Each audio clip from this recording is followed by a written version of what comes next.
এরে নবীর উম্মতের দল, মুরব্বীদের জবানে কি ঘটনাটা পেয়েছি, শুনেছি। বড় পীর আব্দুল কাদের জিলানী মাহবুবে সুবহানী কুতুবে রব্বানী রাস্তা দিয়া চলতেছেন, একটা কুকুর সামনে দাঁড়ায় গেল। কুকুর ডাক দিয়া কয়, বড় পীর আমার কথার জবাব দিয়া তার উপরে যাও, বলো তুমি ভালো নাকি আমি কুকুর ভালো?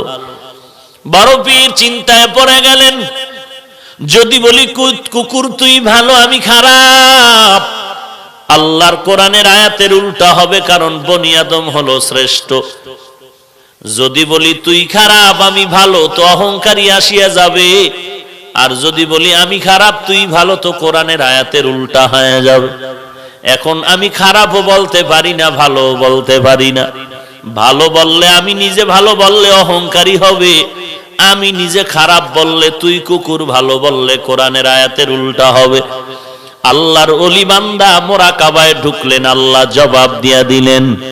এই জবাব পাইয়া ডাক দিয়া কয়, কুকুর কবরে যাওয়ার আগে আমি তোকে বলতে পারবো না আমি ভালো নাকি আমি খারাপ, কারণ আমাকে সবাই বড় পীর বলে ডাক দেয়, কিন্তু মরণের পরে আমার সামনে কিছু যাবে না। আমার 3টা পাতলা কাপড় আমার আসল বিছানা হবে। ওই অন্ধকার কবর 3.5 হাত মাটির ঘর হবে। ওই কবরে যাওয়ার পরে সাথী নাই, বাতি নাই।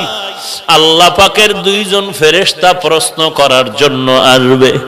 আসার পরে 1 নাম্বার প্রশ্ন, রবের পরিচয় দাও। 2 নাম্বার প্রশ্ন হবে তুমি ধর্মের পরিচয় দাও। 3 নাম্বার প্রশ্ন হবে তুমি রাহমাতুল লিল আলামিনের পরিচয় দাও। যদি আল্লাহর শুকর জবাব দিতে পারি, তাহলে আমি তখন তোমাকে বলতে পারবো আমি আব্দুল কাদের জিলানী ভালো, তুই কুকুর বড় খারাপ। আর যদি ওই প্রশ্নের জবাব দিতে না পারি, তখন আমার কবর হয়ে যাবে জাহান্নামের আগুন। 1টা নয়, 2টা নয়, 70 থেকে 99টা সাপ কবর ভরে যাবে। 2 পার্শ্বের মাটির চাপ। তখন আমি জবাব দিয়া বলতে পারবো, কুকুর তুই ভালো, আমি মানুষেও ভালো হতে পারলাম না, কারণ আমার কবরের মধ্যে আগুন জ্বলে, আমার আযাব হচ্ছে, তোর কোনো আযাব নাই। আমি কবরে যাওয়ার আগে তোকে জবাব দিতে। জিলানী ডাক দিয়া কয়, ও দুনিয়ার মানুষ, মরণের আগে কবরে গিয়া নাজাত না পাওয়ার আগ পর্যন্ত নিজেকে ভালো মনে করার উপায় নাই। আমারে মাওলানা না বললে মনে কষ্ট পাই, আমারে আন্তর্জাতিক মুফাসসির না বললে কষ্ট পাই, আমাকে হাজী সাহেব না বললে কষ্ট পাই, আমাকে খতিব সাহেব না বললে বড় কষ্ট পাই। আমি প্রিন্সিপাল, আমি মুফতি সাহেব, আমি মুহাদ্দিস, এটা দাবি করে কত গর্ববোধ করি, কত অহংকার। কিন্তু কবরে গিয়া যদি নাজাত না পাই, আমার মাওলানাগিরি মুফতিগিরি টাইটেলে আমার কোনো কাজ আসবে না, আর আমার টাইটেল লাগবে না যদি কবরে গিয়া আমলের কারণে আল্লাহ মাফ করে দেয়।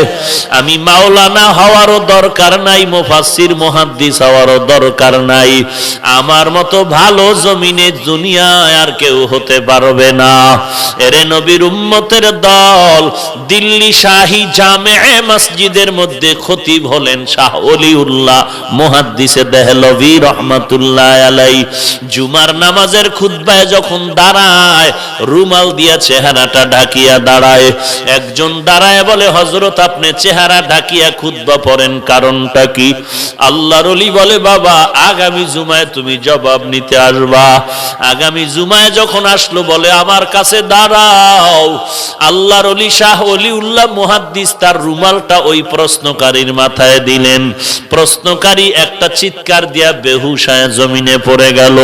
হুশে আসার পরে বলে, বাবা, রুমালটা মাথায় দেওয়ার কারণে তুমি চিৎকার দিলা কেন?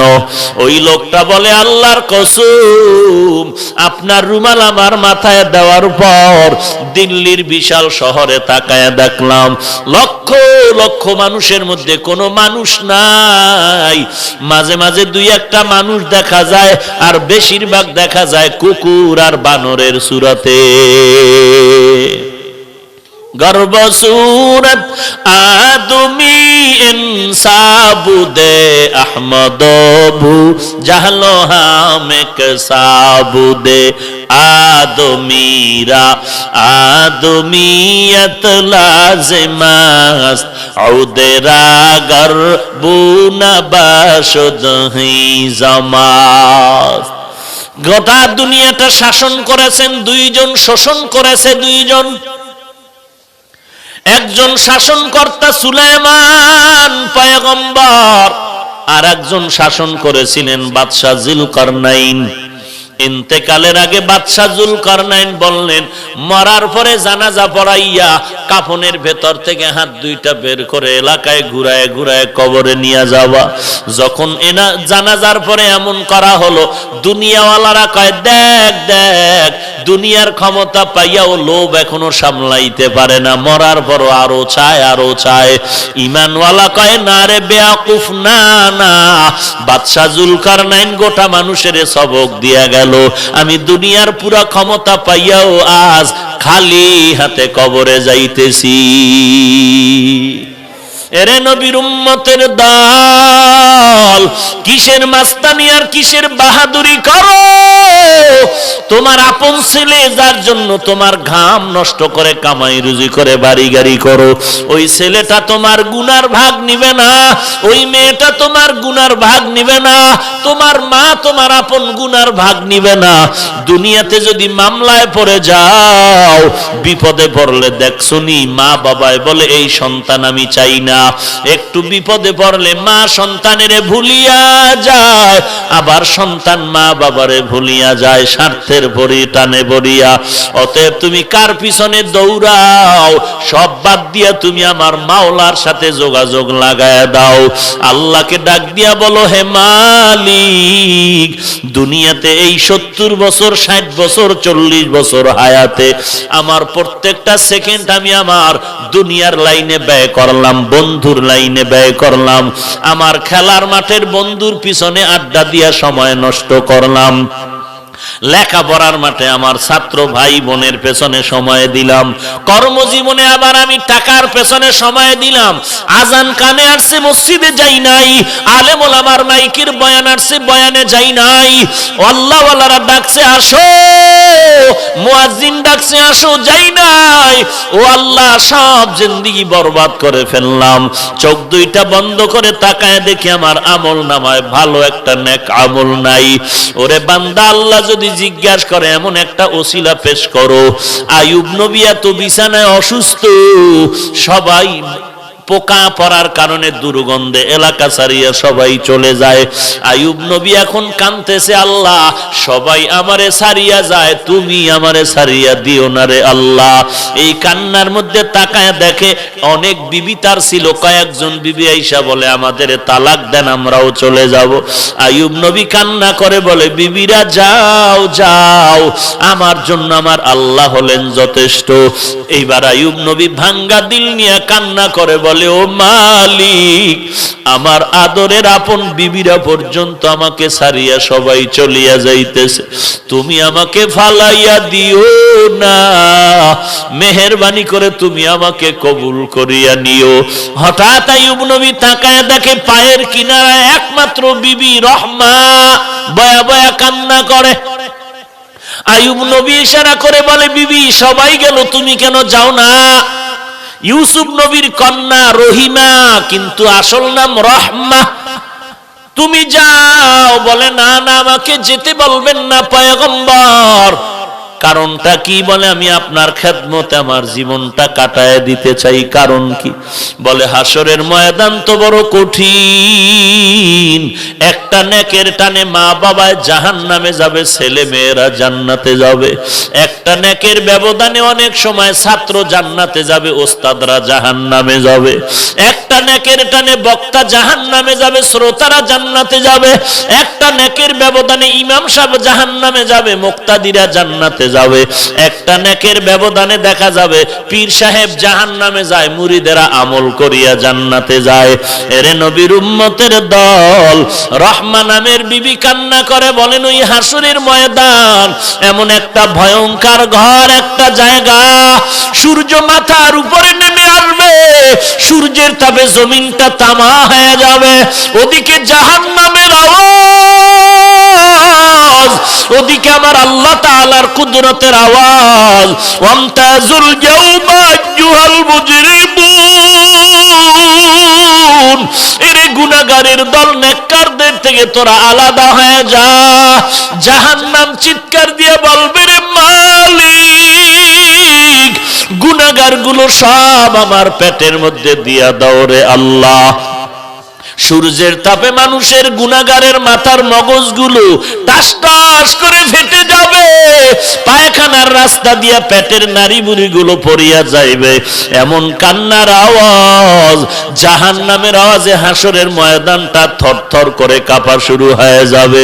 ওরে নবীরা পর্যন্ত কান্নার আওয়াজ, শুধুমাত্র তোমার আমার নবী সিজদায় পড়ে কাঁদবেন, আল্লাহ জাহান্নামের ফিরাও, আমার একটা উম্মত যেন জাহান্নামে না যায়। আমার একটা উম্মত জাহান্নামে গেলে আমি নবী জান্নাতে যাব না। আল্লাহ বলবেন, নবী আপনি কাঁদবেন না, আপনি চিনিয়া চিনিয়া বাছাই করে করে আপনার উম্মতের জান্নাতে নেওয়ার চেষ্টা করেন। এরে নবীর উম্মতের দল, আমার নবী উম্মতের কেমনে চিনবেন? আম্মা জান আয়েশা রাদিয়াল্লাহু আনহা বলেন, কোটি কোটি মানুষের মধ্যে উম্মতের চিনবেন কি করে? আল্লাহর নবী বলেন, হে আয়েশা, বড় গাভীর পাল, গরুর পাল, বকরির পাল, ওই বকরির পালের মধ্যে যদি কোন বকরির কপালে চাঁদের সাদা চিহ্ন থাকে, এটা চিনা কেমন কঠিন? বলে অনেক সহজ। বলে হাসরের কোটি কোটি মানুষের মধ্যে আমার যারা আসল উম্মত, ওযু বানাইয়া 5 বেলার নামাজ পড়বে, আমি নবী তাকায় দেখবো ওযুর অঙ্গগুলো তাদের নূরের আলোতে ঝলমল ঝলমল করতে থাকবে। আমি নবী বাছাই করে করে জান্নাতের ময়দানে নিয়ে যাব। রহিমা কান্না করে বলে, পয়গম্বর, হাসরের দিন যদি আল্লাহ আমি রহিমাকে ডাকিয়া বলে, এমন কোন আমল নিয়ে আসছো নাকি যাতে করে তোমাকে মাফ করে দিব? ওই দিন যদি আমার কোন আমল না পাই, আমি আল্লাহর কাছে দাঁড়ায় বলবো, হে মালিক, আমি একজন তোমার আদরের নবীর স্ত্রী, তুমি আমাকে উসিলায় মাফ করে দাও। আমার আল্লাহ নবীর মোহাব্বতে আমি রহিমাকেও মাফ করে দিতে পারেন। এরে পর্দার আড়ালের মা, আমি হাফিজুর রহমানের মা, মা তুমিও মা। মনটা কি চায় না একজন আলেমের মা হয়ে কবরে যাও, একজন হাফেজে কোরআনের মা হয়ে কবরে যাও। তুমি মরার পরে তোমার সন্তান জানাজা পড়াবে, তুমি মরার পরে তোমার সন্তান কবরে গিয়া কোরআন পড়ে দোয়া করবে। যদি এমনটাই চাও, স্বামীর খেদমত করো, সন্তানের কোরআনওয়ালা বানাও, আল্লাহর মোহাব্বত নিয়ে পর্দা করে চলো, আর আল্লাহর কাছে চোখের পানি ছেড়ে কান্না করো, আল্লাহ এমন সন্তানের মা বাবা বানায় দাও যেই সন্তান আমি মরার পরে জানাজার ইমাম হতে পারে। এরে যুবক, আল্লাহর কাছে তওবা কর। যৌবনের 3 ভাগের 2 ভাগ গুনাহের কাজে ব্যয় করছো, আর কয়দিন বাহাদুরি করবি? এখান থেকে ঘর পর্যন্ত যাওয়ার গ্যারান্টি তোর হাতের মধ্যে নাই। এরে যুবক, আমিও তো তোর মতো একটা যুবক সন্তান, তোর ডানে বামে তাকায়া দেখ, তোর মতো যুবক স্কুল কলেজে পড়ে নামাজ বাদ দেয় না, তুই কেন পারো না? তোর মতো যুবক র্যাব আর্মি পুলিশ বিডিআর চাকরি করে নামাজ বাদ দেয় না, তুমি কেন পারো না? তোমার মতো যুবক তাকায় দেখো, কৃষি কাজ করে, নদীতে কাজ করে, শ্রমিকের কাজ করে, নামাজ বাদ দেয় না, তুমি কেন পারো না? কয়দিন আর গুনার কাজ করবি রে বাবা? জাহান্নামের আগুন কি সহ্য করতে পারবি? আল্লাহর কোরআনটাকে তুই কি মিথ্যা মনে করেছো? নবীর হাদিস কি মিথ্যা মনে করেছ? আল্লাহর কোরআনের আওয়াজ এক জাররা পরিমাণ গুনাহ নিয়ে যদি কবরে যাও, ওই কবরের দুই পার্শ্বের মাটির চাপ পাজরের হাড় চুরমার হয়ে যাবে, সহ্য করতে পারবি না রে আল্লাহর বান্দা।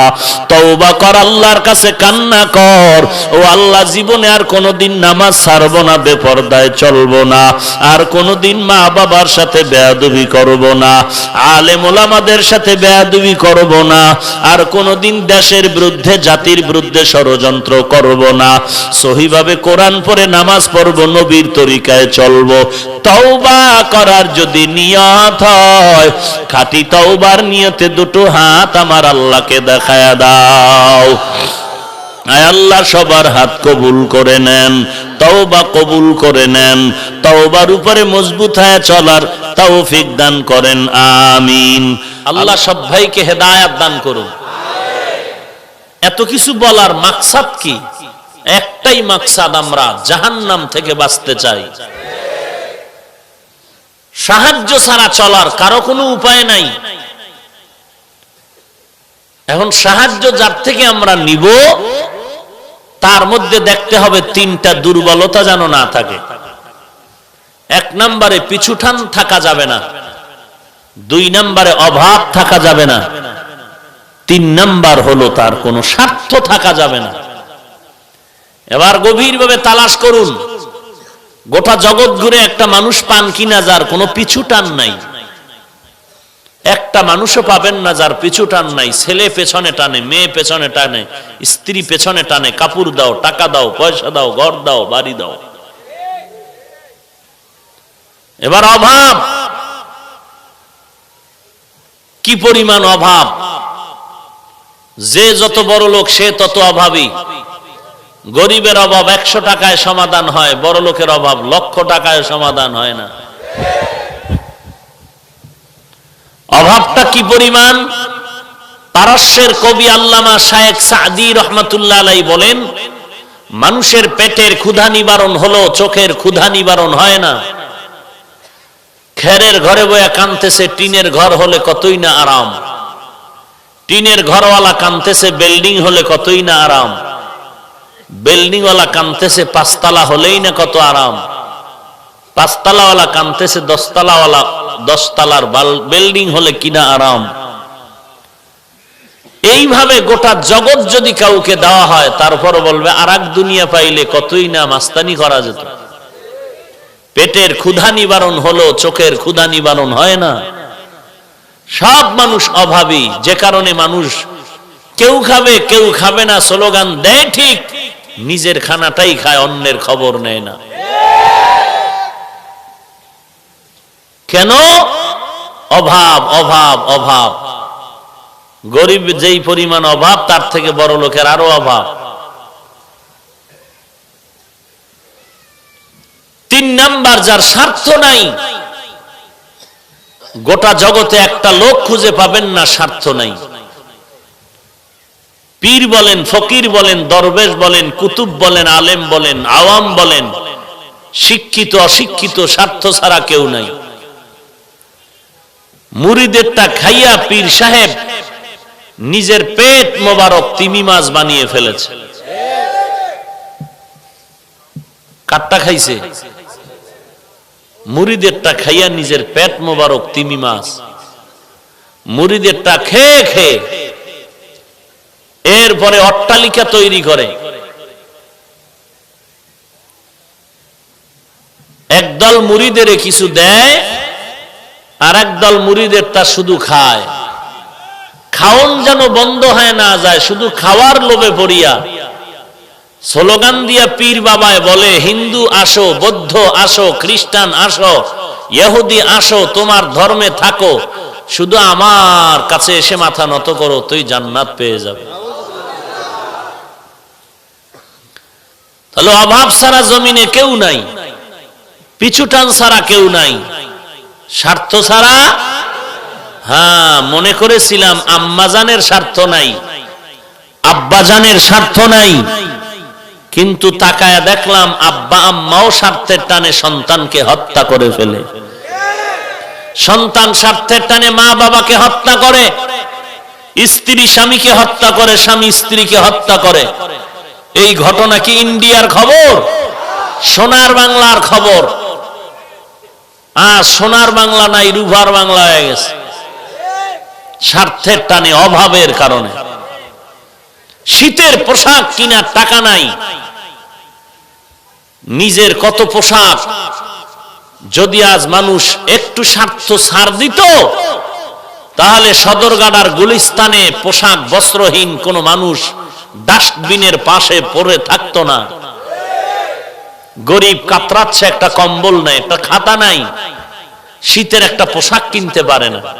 আর এ বসে বসে মদের বোতল নিয়ে আড্ডা দিচ্ছে। কে বলবে এই কথা?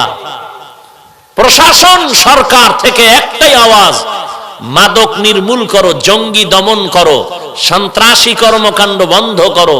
কে করবে? যাকে দিয়া ভূত সারামু তারে যদি ভূতে পায়।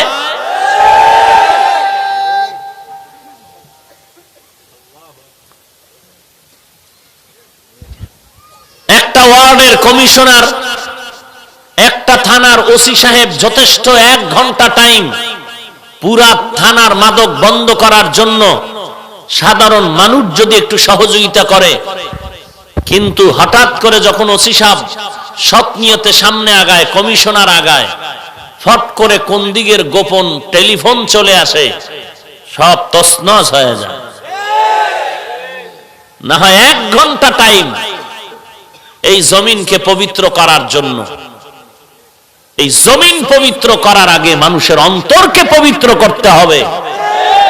এজন্য দিন বদলের স্লোগান বাদ দিয়া দিন বদলাও, দিন বদলাও, দিন বদলাও স্লোগান বন্ধ করে স্লোগান দিতে হবে দিল বদলাও, দিল বদলাও, দিল বদলাও।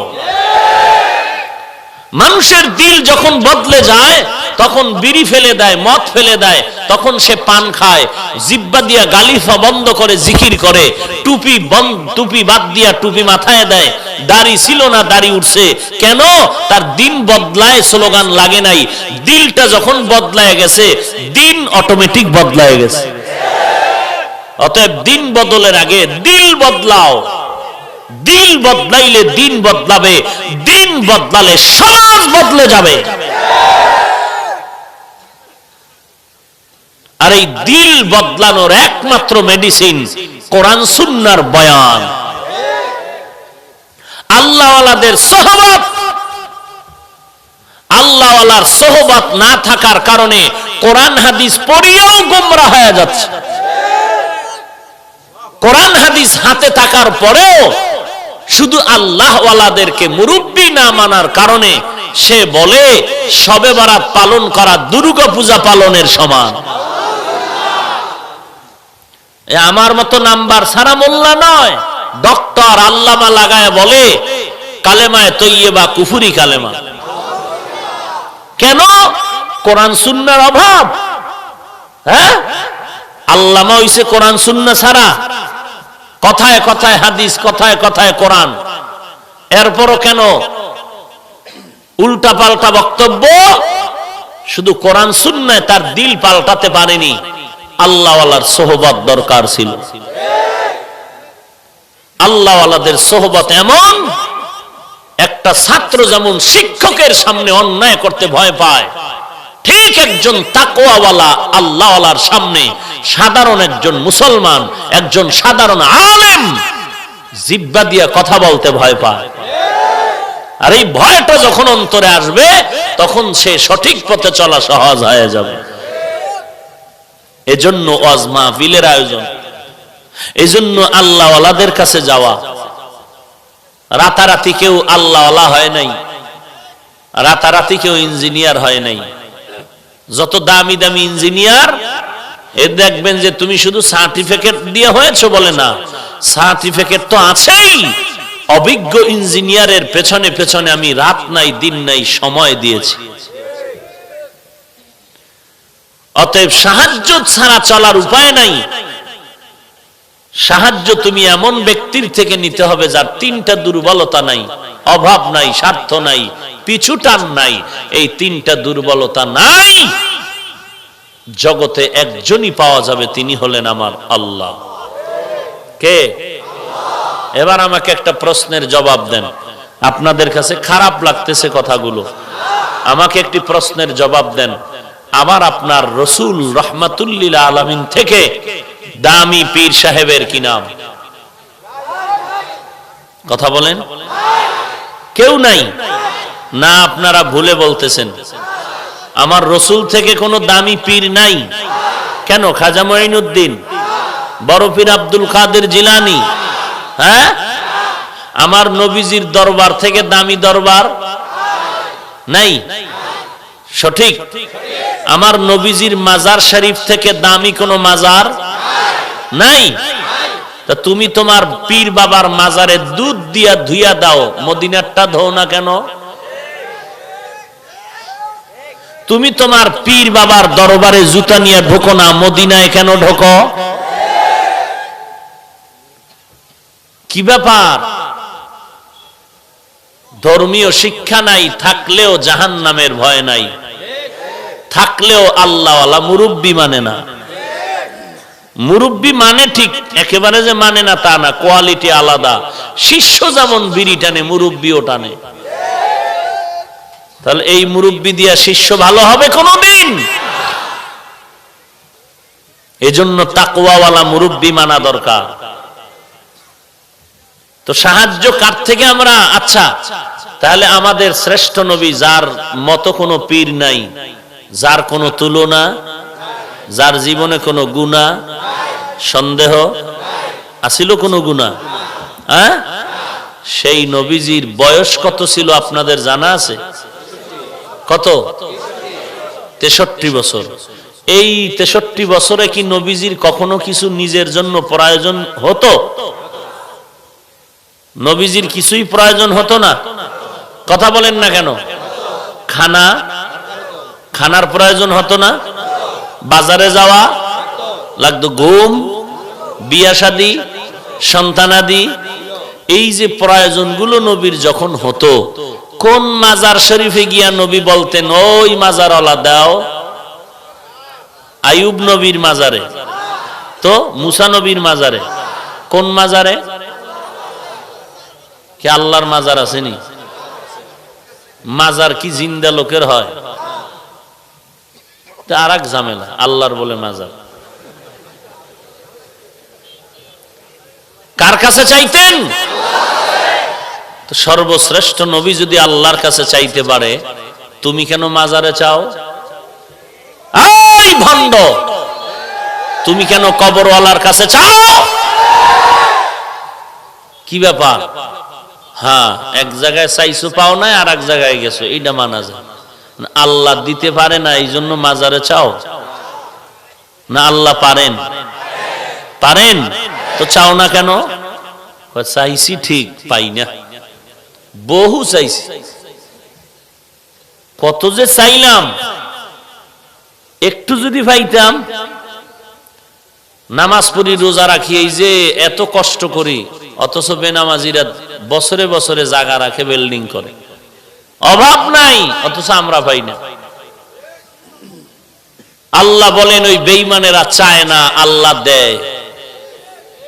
কেন দেয়? ওরা যা পাবে সব দুনিয়ায়, পরকালে কিছুই পাবে না। আর মুমিনেরটা আল্লাহ দিবেন না। হ্যাঁ, চাইলে পাবা, যতটুকু দরকার, বেশি যা দরকার আল্লাহ দিবেন। মোহাব্বতের নজরে হাসরের দিন বেঈমান আফসোস করে আঙ্গুল কামড়াবে। তবে তুমি চাইলে পাবা, চাওয়াটা চাওয়ার মতো হতে হবে। চাওয়ার, ইয়া আইয়ুহাল্লাযীনা আমানুস্তাঈনু বিস-সাবরি ওয়াস-সালাহ ইন্নাল্লাহা মা'আস সাবিরিন।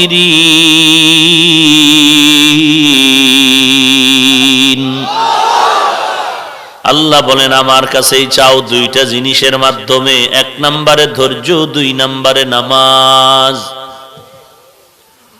আজ মুসলমানের মাঝে ধৈর্য নাই, নামাজেরও কোনো খবর নাই। ধৈর্যের পাহাড় গড়েছেন আল্লাহর নবী, সাহাবায়ে কেরাম। ধৈর্য এমন দামি একটি সম্পদ, আল্লাহ পাক বলেন কিয়ামতের ময়দানে ধৈর্য ধারণকারীকে আমি আল্লাহ বিনা হিসাবে জান্নাত দিয়া দিব। ইন্নামা ইউওয়াফাস সাবিরুনা আজরাহুম বিগাইরি হিসাব।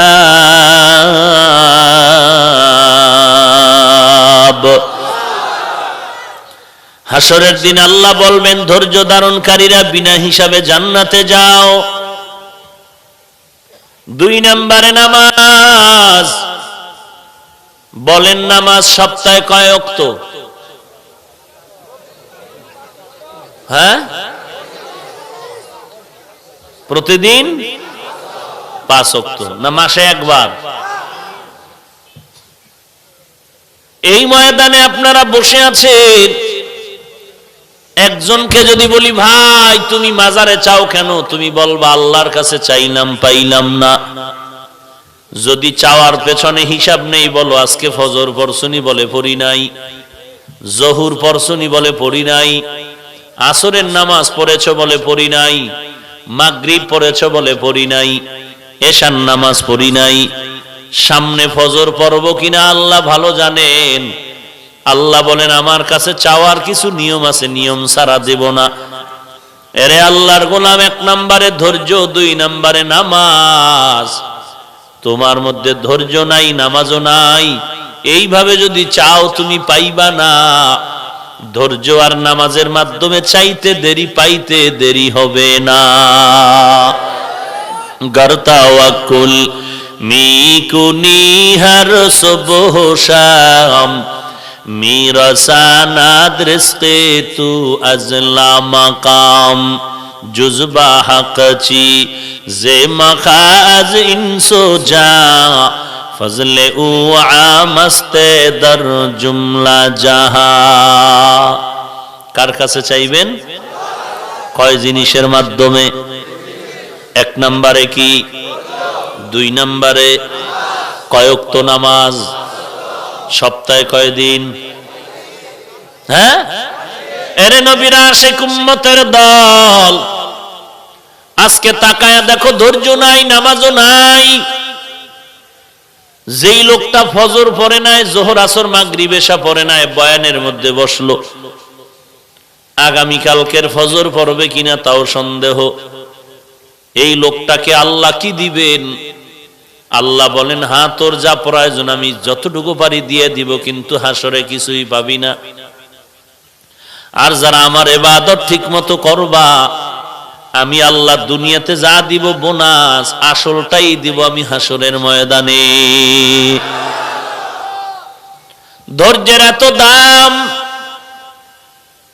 ইয়া আইয়ুহাল্লাযীনা আমানুসবিরু ওয়া সাবিরু ওয়া রাবিতু ওয়াত্তাকুল্লাহ। ধৈর্য ধারণ করো, ধৈর্য বড় দামি এক সম্পদ। জগৎ বিখ্যাত কুতুবুল আলম আল্লামা শায়েখ শিবলি রহমাতুল্লাহ আলাইহি রাস্তায় সফরে যাচ্ছেন, এক জায়গায় গিয়ে একটু রেস্ট নিলেন, বিশ্রাম নিলেন গাছের নিচে বসে। গাছের জবান খুলে গেল, শিবলি তুমি কামেল হয়েছো, মোকাম্মিল হতে পারো নাই। যদি তুমি একজন পরিপূর্ণ আল্লাহর খাস গোলাম হতে চাও, তাহলে তুমি আমার মতো আদর্শওয়ালা হয়ে যাও। কে বলে? গাছ। বলবেন গাছ কেমনে কথা কয়? অসম্ভব জিনিস সম্ভব করার মালিক হলেন আমার আল্লাহ। গাছ কথা বলতে পারে না, কিন্তু আল্লাহ যদি চান, কথা বলেন না কেন? শিশু বাচ্চা কথা বলতে পারে না, তবে আল্লাহ চাইলে আল্লাহ চাইলে পারে, বান্দা চাইলে পারে না। আল্লাহ পাক গাছের জবান খুলে দিল। শিবলি ডেকে বলে, গাছ তোর মধ্যে এমন কি আদর্শ আছে যেটা আমি গ্রহণ করলে মুকাম্মিল হয়ে যাব?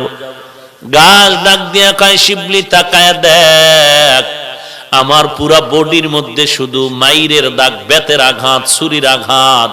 যার কোনো কিছু কাম নাই সেও একটা ঢিল মারে, আঘাত করে, ছুরি দিয়া চামড়া কেটে নিল। এত মার খাওয়ার পর, আমার শরীরের চামড়া কেটে নেওয়ার পর আমি কাউকে কিছু বলি নাই, বরং ধৈর্য ধারণ করে করে করে করে সব মানুষের সামনে আমি ভিটামিন ফল নিয়ে হাজির হয়ে যাই। সব কিছু নিয়ে হাজির হয়ে যায়। শিবলি বলেন, আলহামদুলিল্লাহ, আল্লাহর শুকর, তোমার থেকে আমি একটা সবক নিলাম, ইস্তেকামাত, ধৈর্যের সবক নিলাম। কিন্তু আমার প্রশ্ন, হে গাছ, তোমাকে এত সুন্দর আদর্শ যে আল্লাহ দিলেন, বলো তোমাকে আবার আগুনে কেন পুড়িয়ে ফেলা হয়? তোমাকে লাকড়ি বানায় কেন আগুনে জ্বালায়? গাছ ডাক দিয়া কয়, রে শিবলি, আমার মধ্যে একটা বদ অভ্যাস আছে, জন্মগত বদ অভ্যাস। বলে কি? বলে আমার জন্মলগ্ন থেকে আমি শুধু মাথা উঁচু করে উপরে উঠতে চাই, নত হতে চাই না। এটা কিবির, অহংকার। আমার উপরে কোনো কাপড় ছায়া থাকলে আমি ভেদ করে উপরে যাই। কোন লোহার শিকার ছাদ দিয়ে দিলে আমি বে অন্যদিকে যাই, নত হতে চাই না।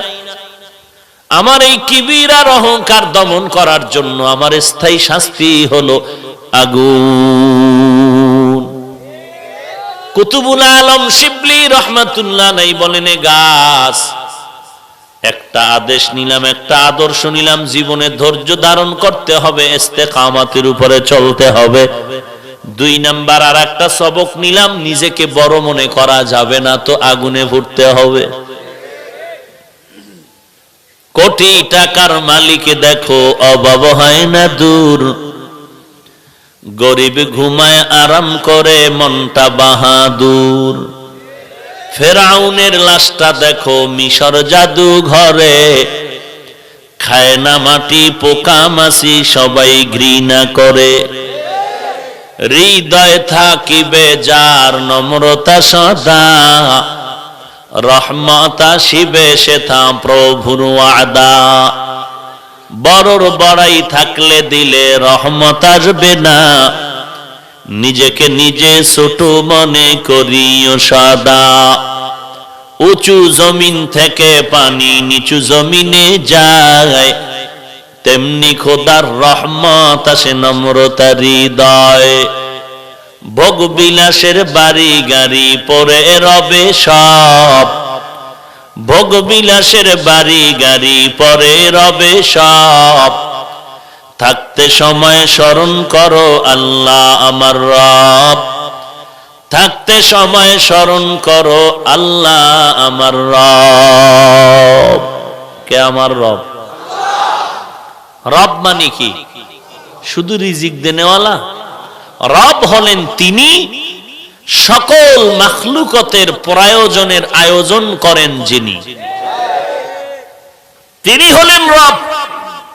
কেমন আয়োজন করেন? চাওয়ার আগেই। বান্দা, তুই দুনিয়াতে আসার জন্য বলো না আমাকে মানুষের ঘরে পাঠাও, আমি আল্লাহ তোরে চাওয়া ছাড়া মানুষ বানাইছি। হযরত ওমর ফারুক রাদিয়াল্লাহু তাআলা আনহু একটা বকরির বাচ্চা ধরে বলেন, এরে বকরির বাচ্চা, তোর কপাল কত ভালো, আমি ওমরের কপাল বড় খারাপ। কারণ তোর হিসাব নাই, জান্নাত নাই, জাহান্নাম নাই। বনি আদম তোকে জবাই করে হালাল ভাবে খেয়ে ইবাদত করবে, তুই কাজে লেগে গেলি। আর আমি ওমর যদি জান্নাতের আমল করতে না পারি, আমার মতো খারাপ জমিনে আর কেউ নাই। কিয়ামতের ময়দানে আমি ওমর কোনো কাজে লাগবো না। কিয়ামতের ময়দানে আল্লাহ আমাকে হ্যান্ডকাপ লাগায়া জাহান্নামের ভেতরে নিয়ে যাবেন।